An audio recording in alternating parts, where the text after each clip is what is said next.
Um, Welcome to social media management. This will be, well, about social media management. I will kind of take a NC perspective in contextualizing it. However, if you're an organizer at an event, or you're an editor, a lot of the principles pretty much apply in how you prepare posts, post them, but also kind of manage the long-term perspective. So if you're an editor, you have the time before the session and during the session, and even after the session. Same as a event organizer, and of course, as an NC PR person, you have the whole year where you're managing it. And if not even the daily management, I think something I hope will benefit you from this module is also how you can structure and kind of have a good framework for your social media management, so that even after your term, the board can continue to use good and efficient structures that will help them be consistent with social media. And I think consistency is kind of the key word with social media right now, both with how algorithms are working, but also how it works from your side, creating content that if you are consistent with your posts, and you are kind of very periodic in your posting, so you're not just posting every day for a week and then not posting for a month, and even if you're posting like twice a week, that can be okay as long as you're consistent with those twice a week posts. I think ideally a NC would make around 3 posts a day. Nikita, feel free to interject at any point. Nikita is the one who knows this much better, by the way. I'm just kind of following through. So yeah, I'll basically run through both tools you can use. And even if you don't use these tools, or you won't use these tools, don't worry about it. The structure and the approach remains the same regardless of the tool, I think. All right. So how do we go about social media management? Step one is obviously to know your channels. Channels being like Instagram or Twitter, or yeah, I think for the most part, pretty much every NC uses Instagram and Facebook right now. And then there are some NCs like EYP Belarus that so smartly use stuff like VK that is special or specific to the geographic region. But essentially, the reason I wanted to ask is because I think with social media posts, or management rather, it's always really important to think about why you're posting something on a certain channel and why you're using a certain channel, or why you're not using a certain channel. So if you're, for example, a small NC that doesn't have the capacity to be super active on social media, then maybe you don't want to do Twitter, for example, because you know you're not going to be able to be too active on it. Whereas if you could put the resources in, so for example, I think it's, I want to say EYP Germany that has a Twitter, but actually I can quickly see that. If you're going to be able to be consistent on a social media channel, for example, Twitter is very useful for EYP, because we have a lot of our stakeholders on Twitter, and most of our partners and kind of politicians will use Twitter. So you would, at least with the office, for example, EYP Network's Twitter mostly focuses on engaging with other European organizations, so other NGOs, with engaging with EU institutions, with politicians and sponsors. That's what most of our Twitter is about. We want to become a part of the dialogue, the public sphere that discusses public policy, or that discusses, what's going on within the EU or European countries and so on. So when we make a post on Twitter, that post is oriented towards that audience, and the copy of the post, the text of it, is also oriented for that. And I'll get to that in a second. Similarly, if we're using Facebook, the purpose of using Facebook, at least nowadays, is mostly internal communication. So if we want to engage EY peers, our Facebook page is usually posting a lot of stuff that is more for EY peers than for external audiences. And this isn't because Facebook is just for EY peers. Facebook actually has the most likes. Like EYP has the most likes on Facebook. I think we have something like 120,000. but people are just not really using Facebook anymore. So it's mostly EYP groups and some EYPers using session calls. So when we make a post on Facebook, there are still external purposes, but then the main focus is to reach EYPers. And then Instagram, I think, is now right now the most popular social media tool in Europe, at least, where we'll post most of our externally oriented content, as well as some EYP related content. So you'll see stuff like GB elections on there, but it will always be phrased in a way that anyone who's not an EYPer will still understand that EYP is electing its new governance body. So Instagram is kind of a balance between something that's fully external like Twitter and something that's slightly more internal like Facebook. The reason I say this is because when you are working with content, so here's an Airtable, which is kind of like Google Sheets, but it's more about database management. So it works slightly differently. If you don't know it, don't worry about it. It may seem a little confusing at first. I argue to many people right now that it is by far the best way to go about long-term social media management because it's database management. So in its simplest form, you will have a kind of row, a data set with a post title. So we can have Media Academy. We will have a date for that post. So let's make it this Wednesday. And you can indicate a status for this. So let's say it's in progress. You can indicate which channels it's going to go on. So we'll probably tweak this and we'll put it on Instagram. Then you can select who's responsible for it. So when you're within your NC, obviously you're not the only person who is working with posts, right? So if for example, the projects department has a new session, they're going to communicate to you that there's a new session and they need a social media post, right? So for this, you want to indicate who is responsible for that post. You can share this much like Google Drive and Sheets with your team. So you can have that person here and you indicate who that person is. And then you indicate who's posting it. So if you're the head of the PR management team and you have, let's say, 2-3 people you're working with, you can indicate who is in charge of posting it. The reason it's good to indicate these is because if the person who's posting it needs a little more context or a little more information, they always know who to reach out to get more information.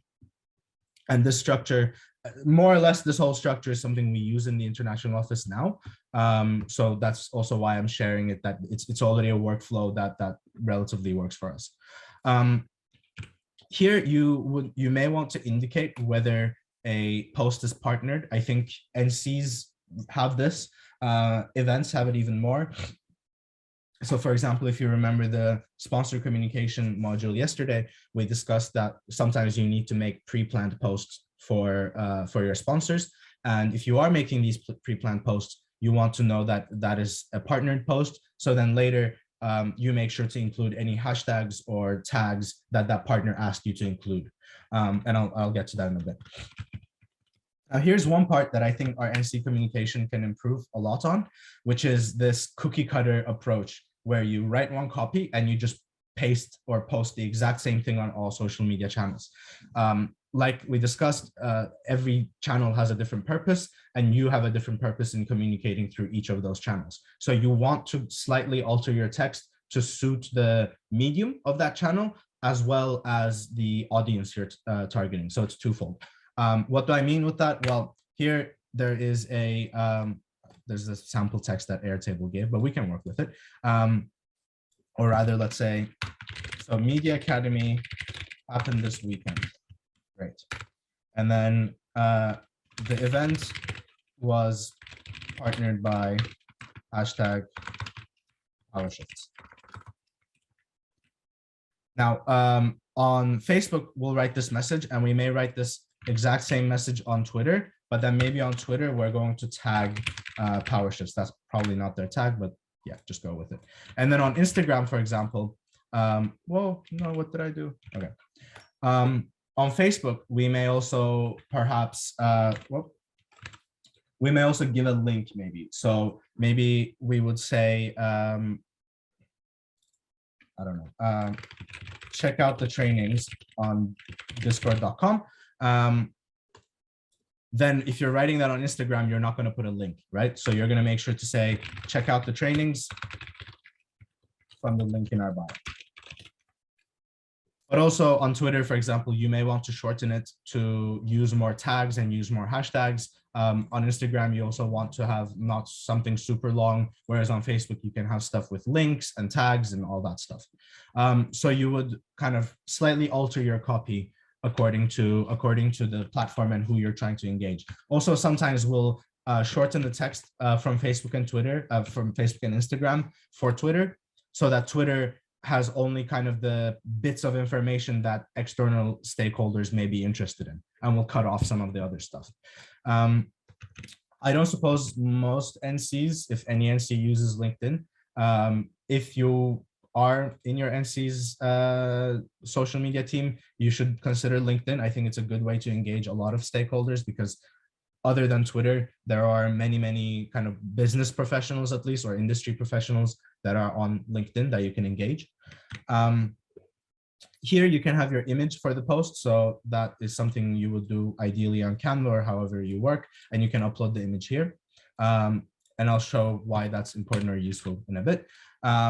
Here is a really good way you can keep track of the diversity of posts you make as a event or as a NC. So you can create a little drop-down list with the kind of different types of posts you make. These are some of the different posts that EYP Network makes. So we have our sustainable development goals, active citizenship, governance. This isn't all of them, just some examples.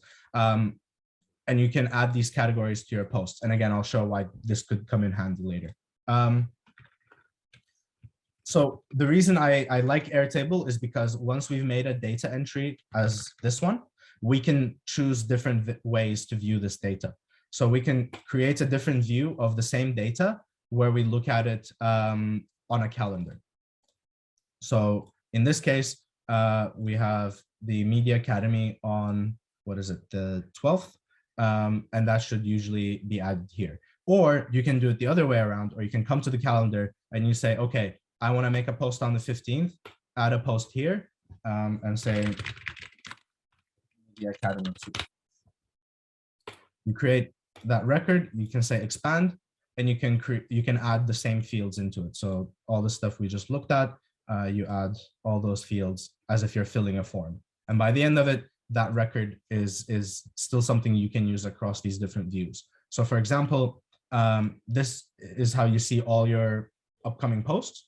You can also see all your posts like this. So these are all like the different visuals, the different posts you're making. And you can see here we have the Media Academy. We can see who was responsible for it and adjust all the fields we want to see with it.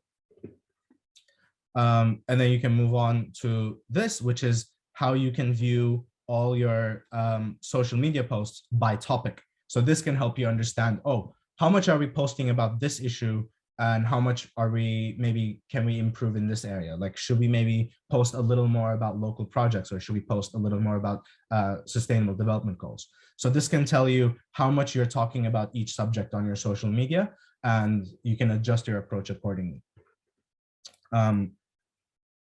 The reason I say these is because I think one of the key kind of elements of social media isn't making really pretty posts, but it's kind of understanding yourself. Like, it's kind of working with data to better understand what you're doing and how you can do it better, and constantly kind of readjusting your approach to what you're doing to think about, oh yeah, we're doing this now. How is it working? How can we do it better?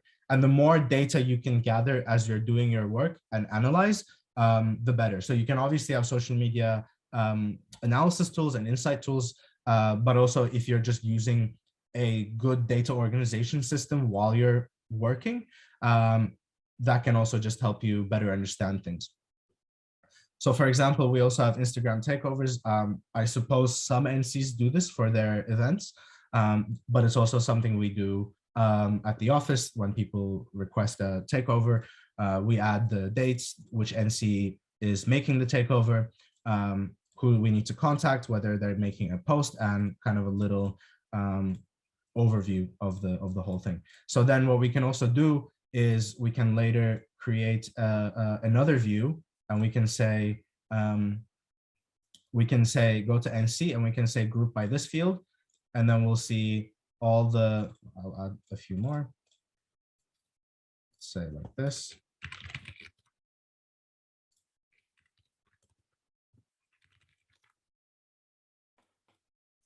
So then we'll be able to see how many takeovers each national committee had, for example. So there are many different ways you can use this. There are many different ways you can organize stuff. But when you're kind of working with a whole board of 10 people, 15 people, and you have a team of 2-3 people that's running it, having something kind of organized like this can help you better look at how you're doing what you're doing. Then I'll jump to quickly to Canva. And we can make a quick Media Academy post to kind of go over a workflow, how you could do it if you're in such a role. So let's say,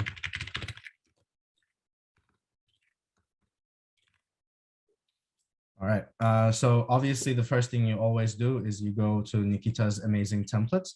You pick your favorite template of the day and you use it. Or in my case, you take it and you slightly butcher it and then you use it. So let's say we have a quote post. So we can go and take, I like this one more. Okay, I take the Spider-Man, I copy it. I change my background color to this, paste it. Yeah.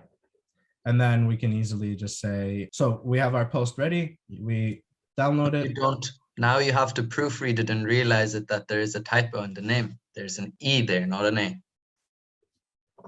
Thank you, Nikita. That is very true. No, so what you do at this point is actually not download it. You send the link to Nikita and he tells you what you did wrong. That is most of my work. No, but that is actually really important. And thanks for pointing it out, Nikita. It is something, what's the name of the rule? 4 eyes, where you, when you make a post, you send it to someone and they read it. And you read it yourself, but you make someone read it or look at it so they may see something that you haven't seen. Even if you've been staring at it for hours on end, it does happen sometimes that you just miss something. But yeah, then we download our wonderful post and we come and we start scheduling it. So we, for example, are going to make this Media Academy post. We have our copy ready, so all we have to do is insert the image. I don't like the architect image, so I'm going to delete it. I'll add a new image. Here it goes. And there we are. So now what's going to be useful for me is that now that I've prepared this post ahead of time for the 8th, on the 8th, all I have to do is I'm going to be looking through the calendar to see what my work is for the week. I'm going to see that I have a post to make on the 8th. I'm going to go over here. I'm going to see what this post is, where I need to post it. I have my copy ready already. I'm just going to go here to the image. If I don't have it on my computer already, I'm going to download it from here. And then I'm going to go ahead and post it. Something that I recommend you do, especially with events that we started doing recently, is to have some tabs where you have, what? I will turn it on. Yes, here we go. So is to have some tabs where you have hashtags and tags that you use. So for example, if you're working, if you're doing a basis project, and I know many of your countries, you may have basis, with a basis project post, there are always going to be certain hashtags that you need to use. So I think strong civic spaces, strong civic spaces is one of those hashtags that you're always going to use. You're probably going to want to use Young Europe with a basis post, let's say, and if you include these hashtags, but you include these hashtags, and this is also important if the person who's responsible, so for example, the person in the project department is the one who's working with these sponsors. When they add this post here and they add these hashtags, you then know these are the hashtags that must be included in that post. Sometimes there are also tags, so like social media tags, you always want to tag. So these are some of the ones we use. And once you include those, then they can be included in the copy as well. You may also have some phrases. So you've probably seen this on EYP's channels, but there are fixed biceps. Oh, that's the emoji. There are certain That wasn't on purpose. But there are certain messages like this, where at the end of the post, you will say, this event is supported by the German Federal Foreign Office, whatever. And if you indicate that every time for a post, then you know you need to include it. And that's also really important to make sure you're including these to fulfill partner and sponsor requirements. Oh yes, thank you, Nikita. He has it all memorized. And yeah, again, you may not use Airtable in this way. Even if you're using Google Sheets, you could use a structure similar to this. But I think what I would recommend the most is having some kind of calendar view of looking at your social media posts to then get a better idea where you may be not having that many posts, where you may want to do more posts, or just to kind of anticipate the workload you have in the upcoming month or weeks.